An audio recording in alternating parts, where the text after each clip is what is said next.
So yeah, most Ukrainians are ready to die for their country, but we don't want to die for our country. We are ready to kill for our country. And that is the best, the best idea that I should say this way.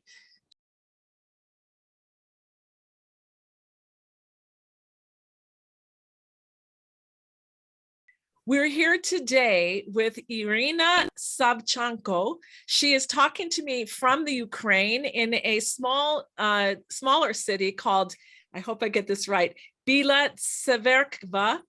And it is approximately 70 kilometers south of Kiev, which is the capital city. And she's here because she wants to let people know what's going on in the Ukraine from an inside view from a Ukrainian themselves. So welcome to the show, Irina. Thanks. Yeah, thanks for letting me talk to the world with your help.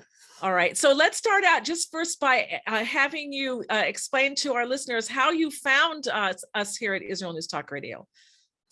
I asked my husband to look for radio stations. So he likes listening to radio. So you can do that. So please find me contacts of different radio stations. And I just started bombing all the addresses I can. That's why thank you very much that you read my message and you answered me. And now I'm here because I want the whole world to know what is going on in Ukraine. Because when I read comments on popular media, for example, and I also visited your Facebook page, there are so many comments of people, mostly, I don't know, Russian or pro-Russian, who support this war in Ukraine. I decided maybe because they don't know, because how is it possible to support when civilians just die? Yesterday, our maternity house was bombed, a hospital for children was bombed. So is it a war? No, it's just murdering of civilian people. So how is it possible to support such things? I want just people to wake up. Okay, I want to play devil's advocate here for a moment, and you'll please forgive me. First of all, I want to let everybody know that I'm on the side of all of the innocent civilians. I don't care where they are. Civilians should not be hurt. Too. But this happens in war, unfortunately, and Israelis know that we are targeted constantly. Our cities and civilians and hospitals and kindergartens, etc., are constantly targeted by Hamas, Hezbollah, etc. So we know what you are experiencing. But somebody might say, well, you know what, maybe this is a false flag. Maybe this target of a maternity hospital, I mean, what sounds more sensitive than that? And a children's hospital, maybe this was something that was done in order to chalk up points for the Ukraine, and because Putin is saying, and I don't know if we can believe him or not, that I'm not hitting civilian targets, it's only military targets, and also it's not good PR for him to hit a maternity hospital. Like, why would that even be a target of his? So I think I yesterday even watched some Russian TV channels just to understand what is going on. And even Russian propagandists on their TV now are saying that they didn't expect that Ukrainians would be so hostile to Russian army. So they expected that we would be so happy with flowers to greet them, that they liberated Ukraine. But people, we are already a sovereign state. We are happy in our country. We didn't ask anyone to liberate from who? From the president who was elected on a democratic election. 75% of people elected this person. So we support our authority. So everything is fine. Yeah, we can have some problems as in a family, but that is our own business, what we're doing here. I have lots of Russian-speaking friends. They don't need any protection, I don't know, from Putin, or they are not here suffering because they are Russian-speaking. So everything is fine with Russian-speaking people in Ukraine. So now Putin, I believe he understands that every Ukrainian is now an enemy because we don't support with flowers his army. That's why his attack now, his target are civil people as well. So now he's blackmailing our army. So if you don't surrender, then the whole city, like Mariupol, now is the most horrible situation now in Mariupol. So almost 500,000 people are now on siege. They have no food, no water, nothing. So he's blackmailing. It's not a war, it's terrorism. I hear you. I've been watching both sides of the media because I like to get a full story.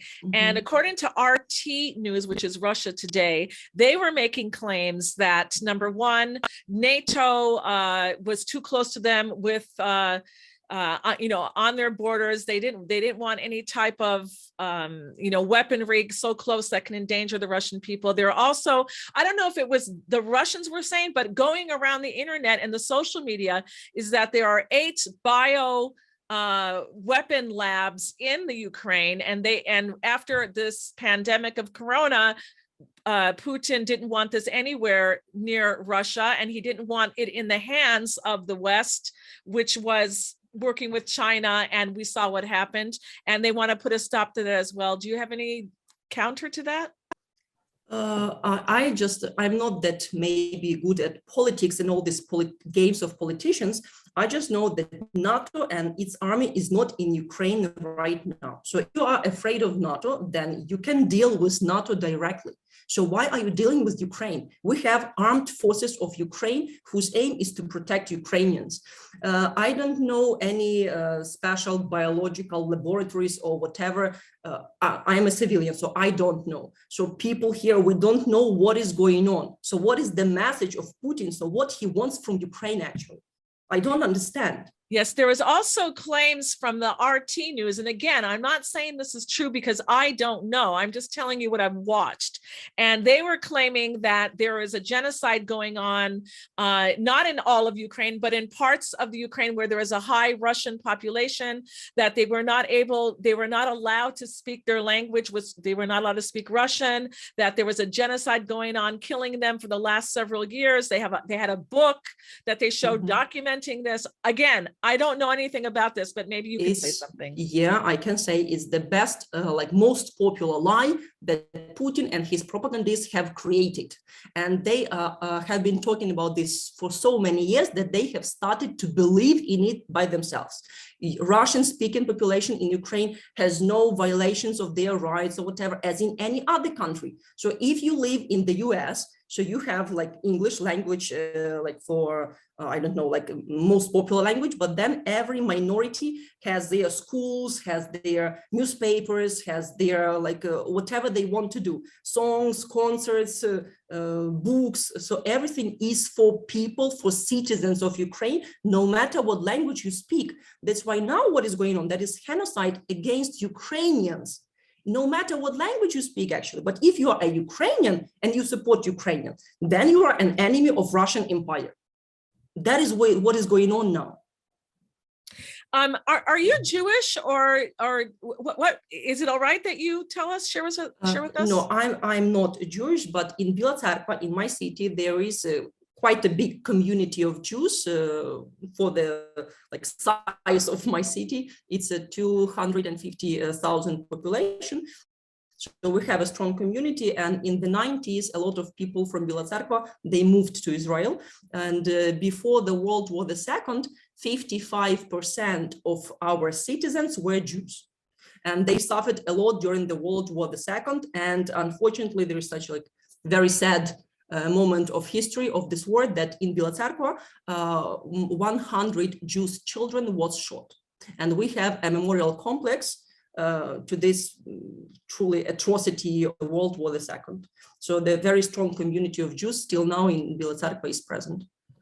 Well, I can tell you that a lot more than 100 children were killed. There were thousands of Jews who were taken into Babi Yar, the forest, stripped naked, and dug their own graves and were shot. But that is that was in Kyiv. But and that I'm was talking with now the about help of many, not just Nazis, but many Ukrainians too, which is a terrible, terrible thing. But I won't dwell on that now. Let's move on.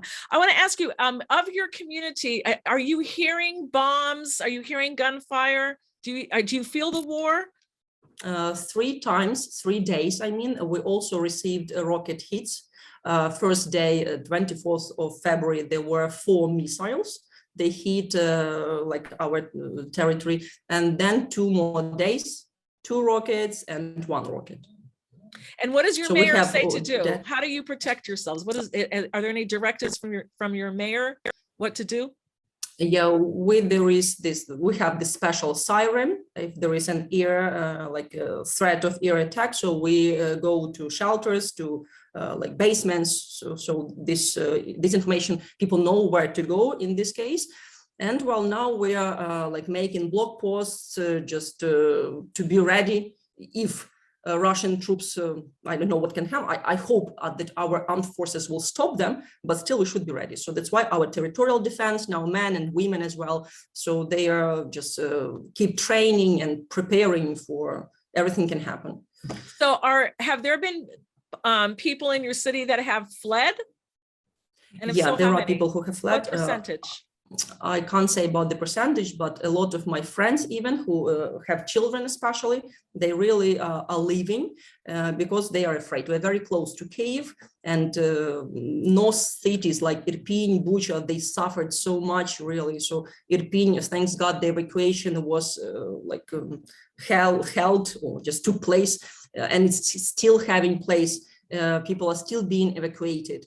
So many of them are afraid. So I decided to stay where I am here right now. To be honest, now I'm 8 kilometers from Bilatsarkva in a village where my cousin has a house.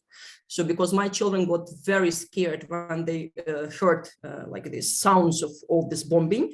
So they were like crying and like, Mom, let's do something. So what we're waiting for till we will be bombed. So that's why I decided to take them to my cousin's house. And for you to understand, now there are 15 people in one house. Like my 3 children, like my family, then my cousin's 3 children, then his brother and his family, and 2 grannies. We have 2 grandmothers here. So it's a bit difficult to be in this closed environment. Territory. Yes, yeah, I hear you. But at least it is safe, more safe. Do you have plans just in case the Russians do take over your city? And I mean, are you going to fight to the death, or are you going to give up and hope for the best? Do you have a plan set just in case? Yeah, I have a plan, and the first point, so I will not give up, that is for sure, and I will not like surrender or whatever. So if you probably saw on the internet from mostly southern cities, they are not so bombed as Irpin or Mariupol, they are just captured by Russians. So they go to manifestations, peaceful manifestations with Ukrainian flags. That is what I'm going to do. I will take my Ukrainian flag and I will go to the city of the city, and I will tell that I don't want Russian army in my land. So I'm happy without Putin and Russians. But I will ask my friend to take my children. I have relatives in the west of Ukraine, so they are ready to take us to help, to give dwelling. Do you think that you might die if you did something like that? I understand that I might die. So I understood that in 2014, when there was, maybe you have heard Maidan, Revolution of Dignity in Ukraine, when Ukrainians went to this revolution manifestation against Yanukovych, our ex-president, who was kind of a toy in Putin's hands. So part of our society understood at that time that it's not going to be good for Ukraine if he continues to rule Ukraine. And then people died, and I was ready to die. Thanks God, I remained alive. Then the war in Ukraine started actually in 2014. Yeah, as you said, in territory of Donbass. But that was all just prepared by Russians. That was a pretext that they are defending Russian Ukrainians, Ukrainians, Russian-speaking Ukrainians. But now in Bilatsarkva, we have so many Russian-speaking Ukrainians from Donbass who fled from Donbass because of Putin. And now some of them are in territorial defense because they were not able to protect Donbass 8 years, but now they are trained and they are ready to protect their Donbass here in the territory of Bilatsarkva. What are you most afraid of? I'm afraid most of all for my 5-month-old son. So he is the youngest here, and if there is no food for him to buy, it really makes me scared because my elder children, they're teenagers, 17 and 13 years old, so they can eat everything, right?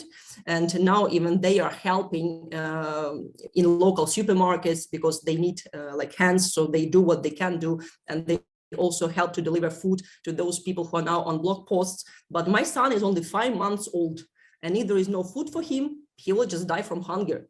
You know, all the stories from the siege of Mariupol 5 days ago, a girl, 6-year-old girl, died from dehydration. Just imagine, in the 21st century. So it reminds me the story of my grandmother, who managed to survive, thanks God, during the great famine Stalin organized in 1932, 1933 in Ukraine. So that was the first step in the genocide against Ukrainians. And now Putin is continuing his job. So we have a new dictator. So that was Stalin, then Hitler, and now we have Putin. So he wants to create the Soviet Union again. So as I told you about my grandmother, and then my grandfather, he spent 10 years in Siberia in a labor camp. Just imagine, because he supported Ukraine and he didn't want to be in the Soviet Union. 10 years. So how can I betray now my relatives, my grandparents? So yeah, most Ukrainians are ready to die for their country, but we don't want to die for our country. We are ready to kill for our country. And that is the best, the best idea that I should say it this way. So I want to live. I want to live in a peaceful country. I'm a teacher. I'm a teacher of English and Spanish. I teach children, teenagers, adults. I just want to work and to have peaceful sky. It's terrible that it's happening all now in my country. What is daily life like there now? Are banks open, supermarkets, are things running at usual business hours? Would you know that there's a war except for when the red alert sirens go off? Of course, all people know that it's wartime. That's why restaurants, cafes are not working, supermarkets, pharmacies, they do their best to work. Also, other businesses that provide necessities, like food products or water or whatever. So we do appreciate all business people who are working nowadays, because we understand that the army is strong when people work, when they earn money, and when they can support their army. So everyone does their best. Thanks God, in Bila Tserkva, in my city, the situation is not that terrible. So yeah, there is a risk of air attack and other risks. But anyway, in the morning, we go to work. Those people who have work, thanks God, they go and work. And that is their duty right now. Are the store shelves empty, full? What is? They are not full. Not all stores are working right now. Yeah, big supermarkets, they try to work. And as I told you, my teenage children, they are helping here, because people buy in large quantities. And even if there is food stuff or other stuff, they don't manage to put everything onto the shelves. That's why on Facebook, they asked, one of the supermarkets asked for just free hands, people who can help us. So my daughters are going to the supermarket and they help to put stuff onto the shelves, to not to have this panic. Yeah, because when civilians see that there is no food onto the shelves, it can create panic. So that is what my children are helping now as well in this situation. So far in Bila Tserkva, we can find food and we can find water. And we have central heating, thanks God. What do we all need to know that's happening inside of the Ukraine that we don't know? In other words, are there things happening that are not coming out in the news? Where the soldiers come in, are they raping women? Are they murdering people in the streets? Or is it more of people just need to stay in their house and not make trouble, and then there won't be trouble? Tell us what news is happening here that we don't know about. Putin said that he is currently, they are making military operation in Ukraine. It's not a military operation in Ukraine, because if it is an operation, as I understand it, right? I'm not a military person, as a civilian, how I understand it, that then in this case, some military objects should be hit. Yeah, war, it's when soldiers fight against soldiers. But when they use weapons that is not accurate, or just, for example, these systems as Grad, Smerch, they just blow everything in the area of 100 meters. It's not an accurate weapon. So what military operation you are talking about when people in cities with flags just massively go out just to demonstrate that we don't want Russians on our territory. So I want the whole world now that Putin is lying. Russian-speaking Ukrainians have no problems in Ukraine. Moreover, a lot of my friends who are speaking Russian-speaking now started to speak Ukrainian just to demonstrate that they don't need any protection from Putin. They are happy in their cities in Ukraine where they are now living. So Putin is a liar and he is a killer, and his army is also killers because they shoot civilians that have they don't threat at all as them. They are just leaving the city and they are shooting them. Besides, now they are, I learned a new word, by the way, plunderers. They are plunderers. They are like stealing food from those that people left. They not only food, telephones as well, other like tools, whatever. Is that the army? No, this is the army of thieves, plunderers, and killers. And here's another word, like, pillagers. Fighting against. Ah, okay, I will learn it. I also learned one more new word, that is appeasement. Appeasement of an aggressor. So I'm not teacher of history, but I remember from my history lessons at school that how Europe tried to pacify Hitler. Like, okay, you want to take the part of Czechoslovakia, it's your last territorial claim, okay, let it be. But we are so afraid of the war on the continent that we will let to take you. But as all people know, this didn't stop Hitler. So the war did start all over Europe. So it looks like the history is repeating itself, because I feel Baltic countries are afraid, and they have reasons to be afraid, because Putin wants to create the Soviet Union as it was. He already took the Crimea and nobody really said anything or did anything. They screamed and yelled for a couple of months and then he got away with it. And with a weak president in the United States, Joe Biden, I think this emboldened him even more to go in, seeing that there's really nobody there to stop him. And on that comment, I want to ask you, do you feel betrayed by the West, by the European Union, by NATO, by the United States of America, that they said, get rid of your nuclear weapons and you'll be protected by us? And then when you are under siege, you see that what you're getting is sanctions and on Russia and their sympathy. They identify with you, that you have their, what was the word that they used, their solidarity. But solidarity isn't protecting you. How do you feel about all of this? Do you feel betrayed?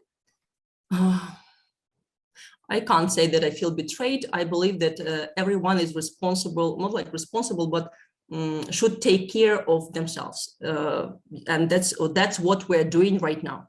But I also understand that if the threat is so big and you can't stop it in your house, then it will spread like further. And it's very difficult to fight against a country that is 20 times bigger than Ukraine. So our resources is incomparable, and that's true.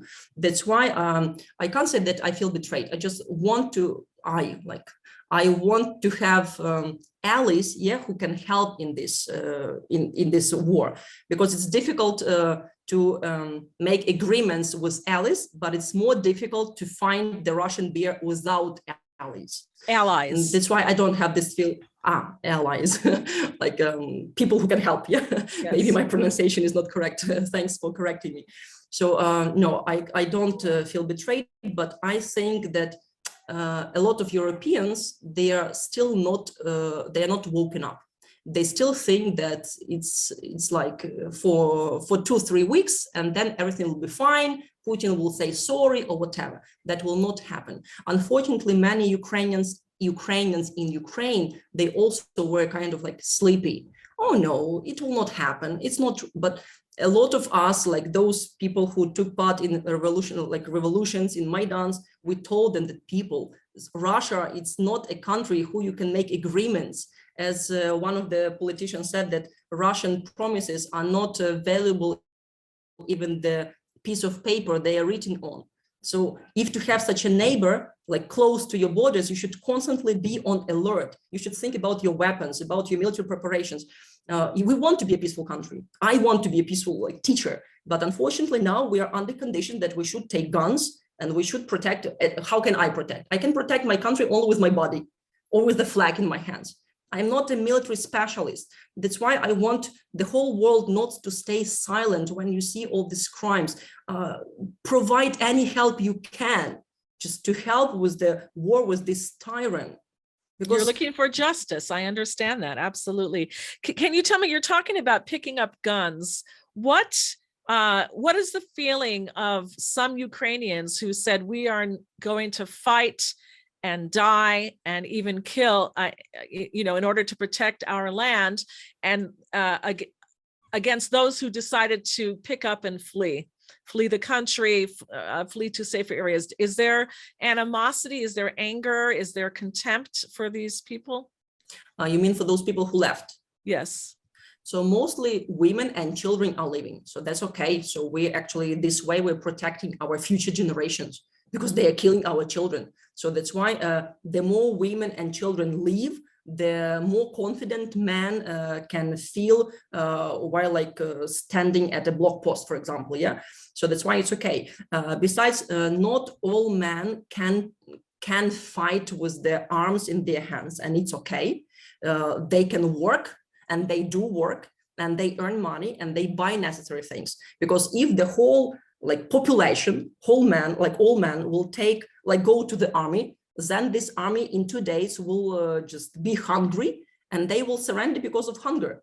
So we understand this, and we don't I can't say for everyone, of course, but for me personally, I don't have feelings of anger or whatever. So every person has his or her own level, measure of stress or what you can do. So if you feel that you can't, it's better to say it now. Then you will go start panic in a situation when people will count on you. So just better go somewhere to the West, find job here, or help volunteers, or look for contacts where you can find necessary stuff to hand it over to our soldiers. And do you see soldiers on the street in your area? Yeah, there are. We're close to Kiev.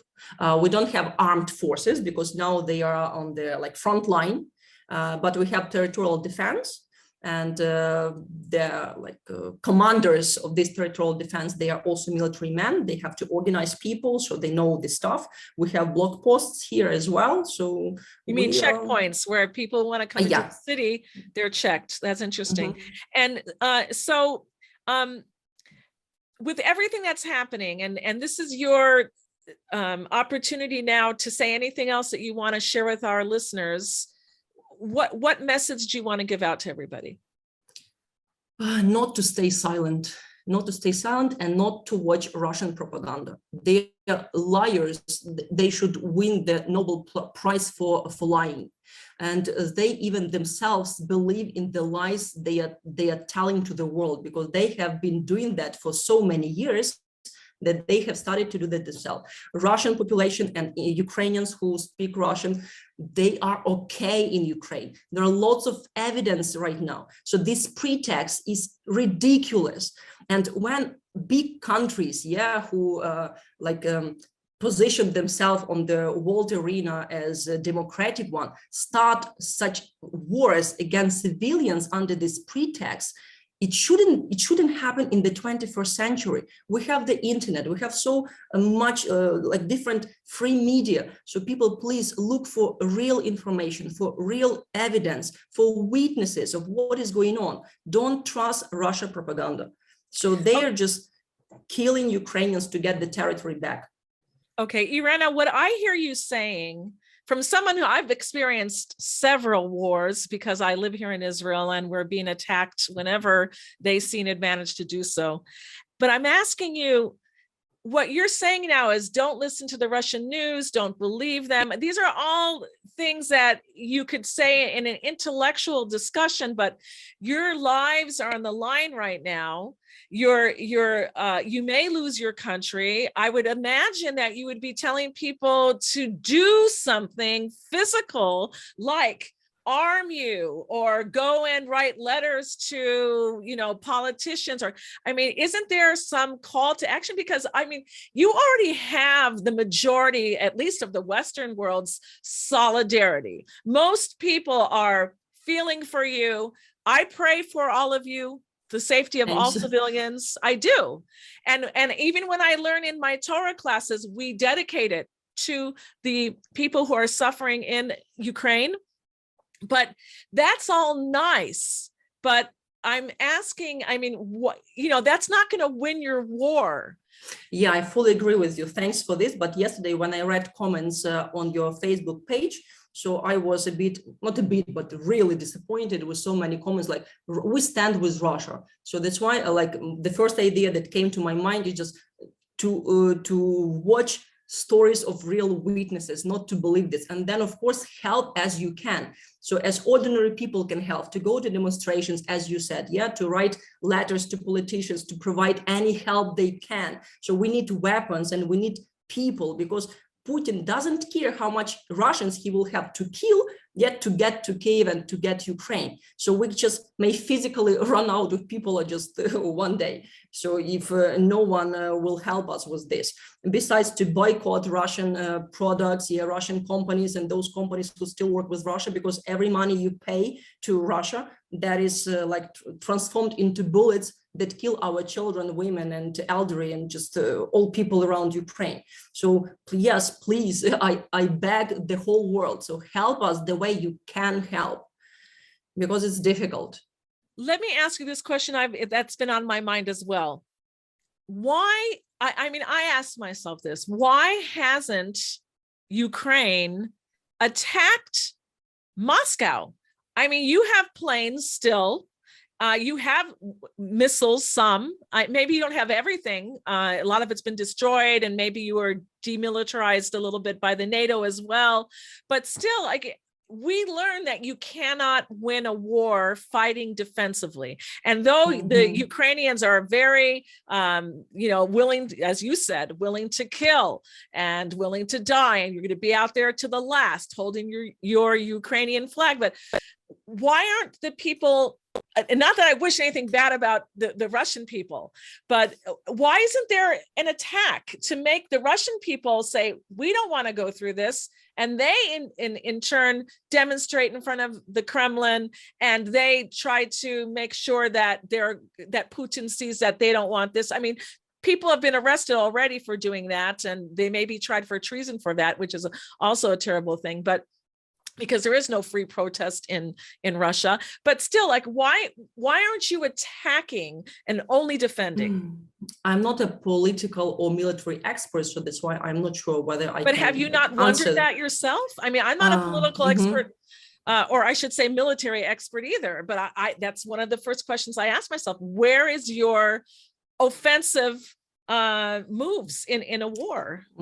So now our army are like making these steps of counter-attacking at some territories. But thanks for the question. It made me think.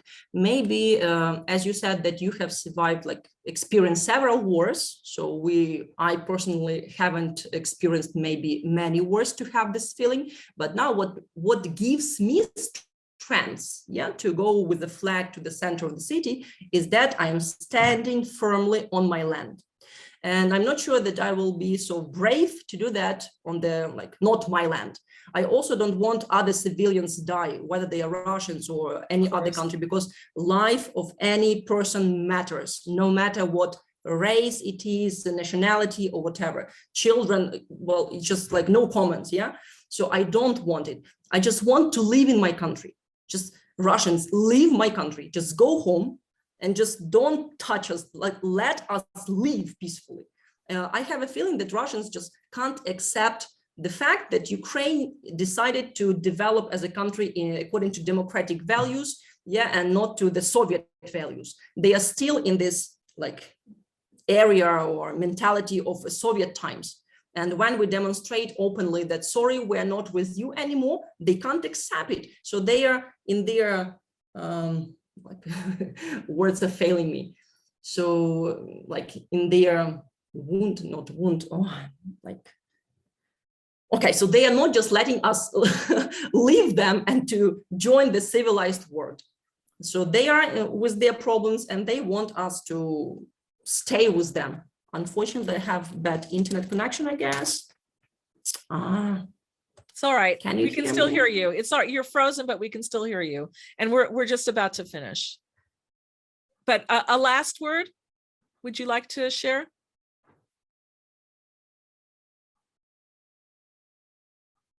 Okay, okay, go ahead.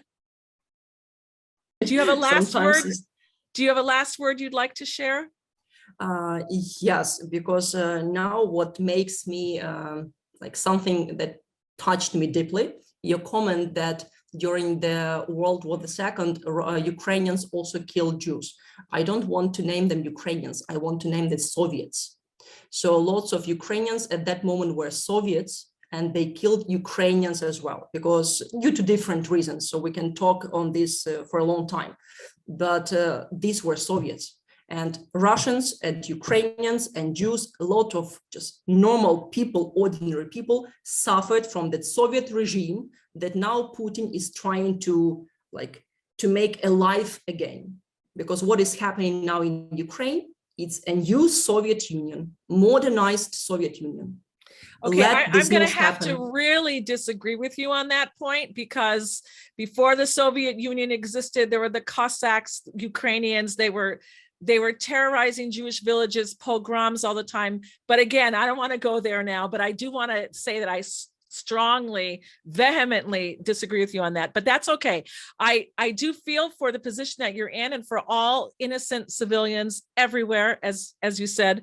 And I don't wish for you to make an attack on Russia. I'm just wondering why, because just knowing about war, I just don't understand how Ukrainians can win this war defensively, to keep the integrity of your borders, if that's what you want. And that's what you want, of course.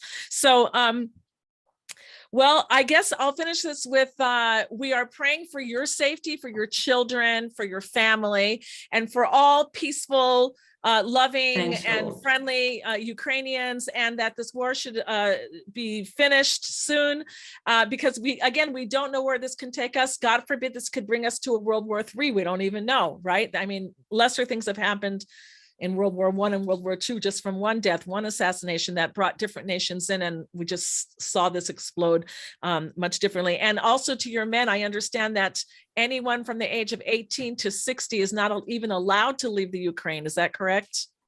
Yes, that's correct, because maybe the entire mobilization will be needed. So in this case, all men will have to be mobilized. Right.